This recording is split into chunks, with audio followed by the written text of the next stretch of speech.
Good evening, my name's Nick, this is War and Strategy Gamer, and today is Model Kit S.O.S. Have you ever tried to build a model and got yourself into a situation where you tried to fix a mistake and everything you did just made it worse? Well, that's what happened with the Spitfire for me. Every time I tried to do better and I tried to fix my mistakes, I just made a bigger mistake. It's a bit horrific, really, but I'll take you through it. So actually, the model started off all right. It didn't go together brilliantly, but filled in the gaps, sanded down the gaps, had a nice model by the end of it. Sprayed the underneath in C medium grey. It's all good so far. And then the issue first came when I tried to spray an initial. This one's kind of a darker grey than C medium grey over the top. So I tried to just water down a bit of Vallejo medium, and that turned out it was exactly the same colour as the layer underneath. But there was a bit of an issue with that, is I watered it down just too much. And I know what you're thinking, Nick, you have the most sophisticated and expensive airbrush in the world. How can you make such a mistake? Well, I did. And then I tried again, and I watered it down too much again. I was just not getting my mixtures right. And then I thought, well, I've heard you can use oil paints, and I've got some sort of white and black oil paint, so I can mix myself up a grey kind of easily with this oil paint. So that's where I decided to take it from there. So I thought, before I do that, I'll just spray the ring at the back of the tail. I don't know what that bit's called, the lighter bit towards the end of the back of the plane. So I went to spray that, and again, I got it too watery, and to add insult to injury, I just picked it up and put a massive thumbprint in it as well. So I actually just ended up painting it on with a paintbrush. So it was my first time ever using oils, and I've got to say the grey was kind of successful. The idea is you kind of put some paint on with one brush and then completely brush it off with the other. The problem is when I finally got some dark olive green to finish it up, I couldn't quite get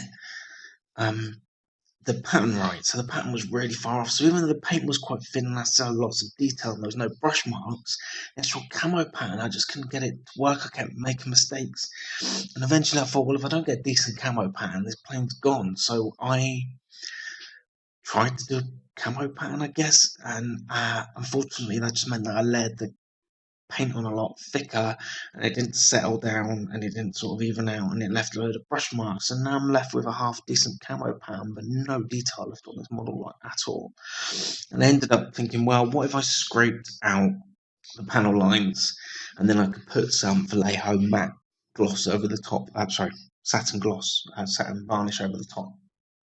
And then I've heard model makers like professional miniature painters for war games often use this varnish, and they'll go from acrylic to oil, from oil to acrylic, and as long as they use a layer of varnish in between, it's all good, it works. And I was thinking, okay, great.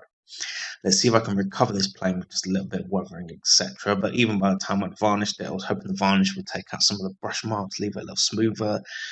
It didn't really. There was too many brush marks, and it wasn't really happening. So at this point, quite frustrated.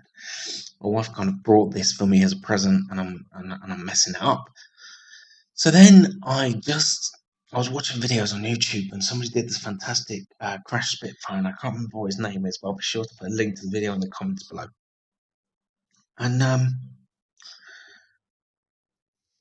yeah, so I thought, I know, what if this plane, because it's quite an unusual plane, so this is a kit by Eduard in 1/48 scale. It's a Spitfire MK.IXe, and it's a weekend edition. Not quite sure what that means, but there you go. And it says here, LF MK.IXe TE570 Fighter Regiment 7 Praha Kibli Prahas Prague AB September 1946. So what we're looking at is a plane that was in service with the Czech Republic in 1946, but obviously being a Spitfire. Now I assume this has something to do with the famous sort of Polish-Czechoslovakian team that were effectively like the ace pilots over the Battle of Britain. So maybe that's how, there's a lot of Czech pride in that, and maybe that's how it got here. But anyway, it's a really cool, interesting Spitfire. I've never seen a Spitfire with Czech flags on its wings before, so I was really looking forward to doing it.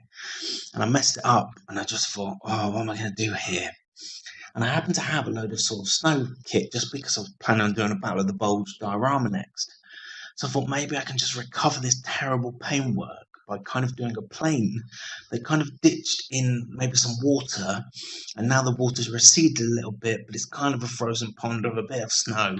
We'll see how we get on. We'll slap some stuff on, and I guess this is the final result. Not my greatest work by far, but I feel it's a lesson in never giving up, and just a little bit of creative thinking outside the box can kind of turn a model which you'd normally throw in the bin into something that looks quite nice. So I hope this has been an inspiration for you. Thank you for your time. Tak ahoy. Goodbye.